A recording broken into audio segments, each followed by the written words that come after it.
Welcome all. इस video में Nifty का एनालिसिस देख लेते हैं कि कल किस डायरेक्शन में मार्केट मूव कर सकता है, क्योंकि कल है फ्राइडे यानी लास्ट ट्रेडिंग सेशन होने वाला है इस वीक का। ठीक है, तो एनालिसिस देख लेते हैं कि कौन सी इंपॉर्टेंट लेवल्स होगी और किस डायरेक्शन में जा सकता है मार्केट। चार्ट समझ लेंगे, सभी चीजें यहाँ पे देख लेते हैं, लेकिन उससे पहले देख लेते कि आज के लिए एनालिसिस क्या था, क्योंकि आज एक्सपायरी थी निफ्टी की, वीकली एक्सपायरी। मोमेंटम देखोगे ना तो मॉर्निंग में बहुत ज्यादा मार्केट थोड़ा सा लगभग देखो कंफ्यूजिंग मार्केट था मॉर्निंग में। फिर यहाँ पे 1 बजे के आसपास से बहुत ही बढ़िया ब्रेकआउट देते हुए मूव किया है मार्केट ने। अब मैंने आज के दिन क्या प्लान किया है, देखिए कल एनालिसिस किया था उसके हिसाब से ही मैंने आज का यहाँ पे प्लानिंग किया है ट्रेड। कल एनालिसिस किया था कि इस यहाँ से ऐसी एक लाइन भी मैंने आपको मार्क करके दी थी। कल के एनालिसिस में बताया था कि मार्केट में यहाँ रेजिस्टेंस जो फेस कर रहा है मार्केट, एक यहाँ से एक बड़ा मूव दे सकता है, बट मार्केट ने कंफ्यूजन करते हुए दिया मूव। कैसे दिया, देखिए मार्केट ओपन हुआ, ओपन होने के बाद पहले यहाँ पे ब्रेकआउट ना करते हुए नीचे आया। मैंने तो थोड़ा अर्ली एंट्री ले ली थी, यहाँ पे जब हैमर बनी थी उसके बाद इसी जोन में मैंने अपसाइड का ट्रेड लिया था। मेरा छोटा सा स्टॉप लॉस था। मॉर्निंग में ही मार्केट अपोजिट चला गया, मतलब मैं सोच रहा था कि यहाँ से निकल जाएगा, मैंने एंट्री ली थी, मार्केट थोड़ा अपोजिट गया तो मैंने एग्जिट कर दिया, क्योंकि प्रीमियम भी बहुत ज़्यादा डीके हो रहे थे। उसके बाद मैंने क्या किया, उसके बाद सीधा सिस्टम ही क्लोज कर दिया आज, क्योंकि इसके बाद मेरा कोई प्लान नहीं था ट्रेड लेने का। मार्केट थोड़ा नीचे आया, यहाँ पे कंसोलिडेशन किया, बट नीचे ब्रेक नहीं कर पाया, ऊपर ब्रेक किया, ठीक है, और वापस से इस लेवल के ऊपर आ गया, जो कि हमने कल भी देखी थी, लेवल 24,700। फिर मार्केट ने थोड़ी देर बाद नीचे आया और उसके बाद यहाँ बहुत ज़्यादा कंसोलिडेशन किया और ब्रेकआउट दिया। अब देखिए मैं मार्केट में मैंने तो क्लोज कर दिया था, बट अवेलेबल होता भी मैं तो ये आज का मार्केट इतना ज़्यादा कंफ्यूजिंग था कि कुछ समझ नहीं आ रहा था कि एग्जैक्ट कैसे सेटअप्स बन रहे।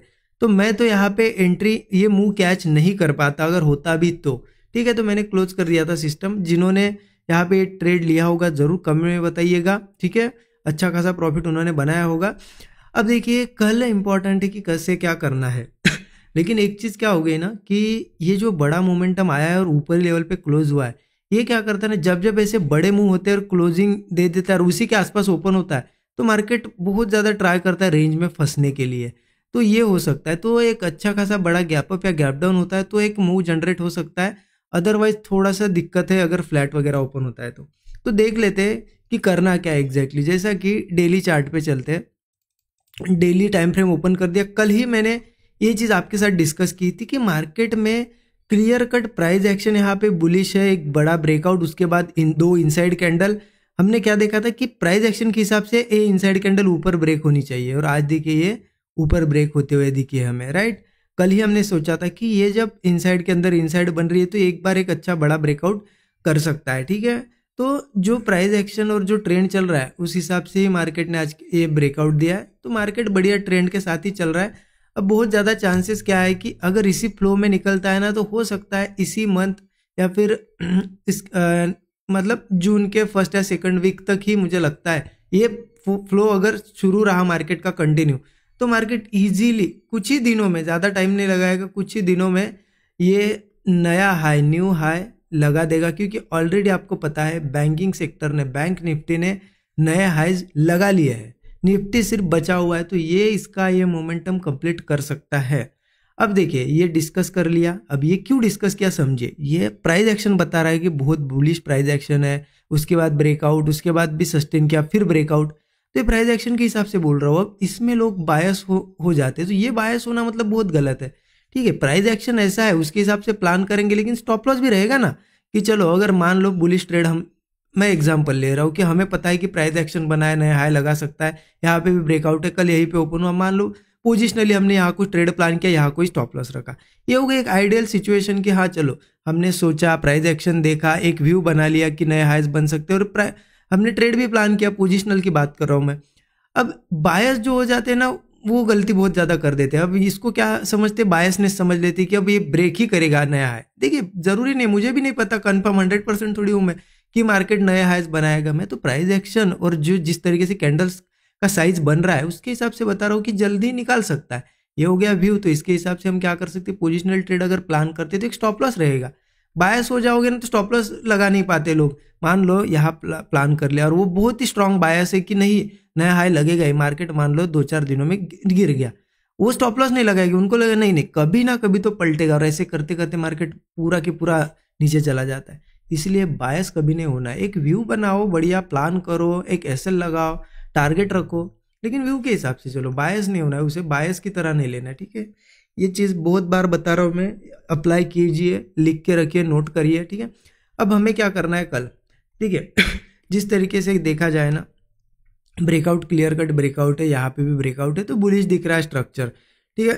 तो उसके हिसाब से बुलिश ट्रेड प्लान कर सकते हैं। अगर अच्छा खासा गैप अप वगैरह होता है तो कैसे प्लानिंग करनी है, देखिए इसके लिए क्या करते हैं ना हम, तो इसके लिए क्या करते हैं हम, थोड़ा छोटे टाइम फ्रेम पे चलते हैं, 1 आवर टाइम फ्रेम पे। 1 आवर टाइम फ्रेम पे मुझे कुछ चीज़ें दिख रही है थोड़ा, जैसे कि अगर यहाँ से मैं, ये रेजिस्टेंस है, यहाँ से अगर एक लाइन मार्क करूँ तो मार्केट लगभग इस रेजिस्टेंस के पास पहुंच रहा है, और यहाँ से अगर मार्क करूँ तो इस तरीके से जा रहा है। तो ये हमें क्या दिख रहा है कि एक चैनल बनते हुए जा रहा है। अब यहाँ से गिरा मार्केट, यहाँ से गिरा, अब यहाँ पे भी कंटिन्यू फ्लो में आया है, तो पॉसिबिलिटी है कि थोड़ा बहुत तो नीचे आ सकता है।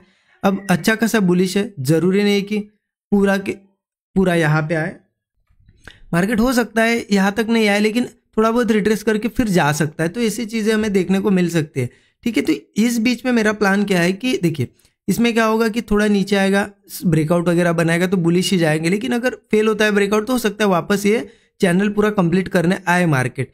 तो इसलिए इस बीच में 2 ट्रेड्स का प्लान करूंगा, मतलब 2 कैसे कि मैं पूरी क्वांटिटी नहीं लूंगा बुलिश ट्रेड में, हाफ ही लूंगा।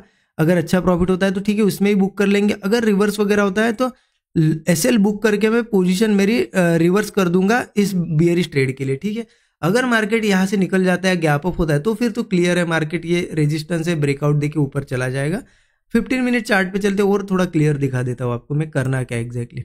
देखिए 15 मिनट चार्ट है, आपको पता है कि यहाँ से ऐसी एक ट्रेंड लाइन आ रही है, राइट। अब देखिए जैसा कि हमने डिस्कस किया कि चलो गैप डाउन वगैरह होता है या फ्लैट ओपन होता है, थोड़ा बहुत गिरता है और मार्केट यहाँ सपोर्ट क्रिएट करता है, होल्ड करने तो ब्रेकआउट आने तो कॉल ही लेंगे, क्योंकि मार्केट स्ट्रांग बुलिश है। देखिए ये बहुत स्ट्रांग बुलिश है, ठीक है। लेकिन सीधा यहाँ से बाय क्यों नहीं कर सकते ना, कि मार्केट का ऐसा स्ट्रक्चर नहीं होता है ऐसा जाए और फिर थोड़ा सा यही से ऐसा जाए, नहीं, मार्केट थोड़ा रिट्रेस करके जाएगा तो एक अच्छी चीज़ हो जाएगी। या फिर मार्केट को अगर ऊपर ही जाना है तो फिर टाइम स्पेंड करना पड़ेगा एक तो थोड़ा इस बीच में। तो इसीलिए अच्छा एक होगा कि गैप डाउन करिए, थोड़ा यहाँ से नीचे आए, सपोर्ट बनाए, ब्रेकआउट बने, अच्छा बुलिश ट्रेड हम प्लान करेंगे। अगर इनकेस ये बुलिश ट्रेड नहीं चल पाता है, फेल होता है, तो मैं यहाँ एग्जिट कर दूंगा और पुट में मेरी पोजीशन कन्वर्ट करूंगा, क्योंकि जिस तरीके से नीचे से भी आ रहा है तो मुझे लगता है कि ऐसा वापस से वो जो चैनल है कंप्लीट हो सकता है, ठीक है। अब बुलिश ट्रेड लेने का मेरा प्लान कब बनेगा, देखिए मार्केट अगर इन्हीं लेवल्स के आसपास ओपन होता है, बहुत ही कंसोलिडेट करता है और ये लेवल ब्रेक कर देता है, ये लेवल कंसिडर करो 25,130 पकड़ लो, 140, ठीक है।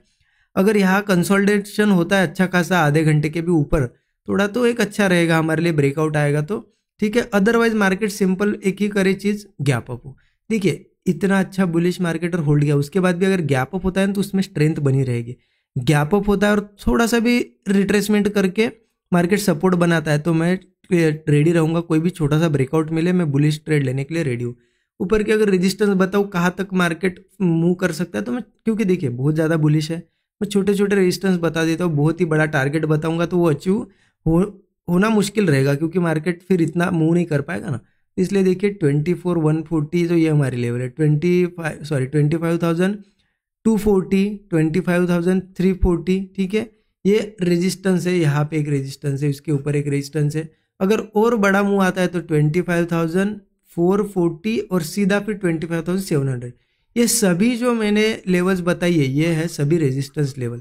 जब मार्केट ऊपर जाएगा तो आप एक लेवल पे आपके टारगेट जैसे मार्केट की कंडीशन रहे बुक कर सकते हो, या फिर सिंपल चीज़ है, यहाँ ट्रेड लिया, स्टॉप लॉस है 25-30 पॉइंट का, 1:3, मतलब 90 से लेके 100 पॉइंट मिल गया है और मार्केट यहाँ होल्ड कर रहा है, निकल जाओ। क्या दिक्कत है कि बहुत बड़े टारगेट है ना 1:3 भी, इससे ज़्यादा हमें क्या चाहिए, राइट। तो इस तरीके से मेरा प्लान रहेगा कल, बहुत सिंपल प्राइस एक्शन बना है, उस हिसाब से ही प्लान करूंगा। बाकी कुछ रहा तो स्टूडेंट ग्रुप में शेयर कर देता हूँ, आपको पता है। अच्छा लगा एनालिसिस तो जरूर कमेंट में बताइएगा। Thank you so much everyone.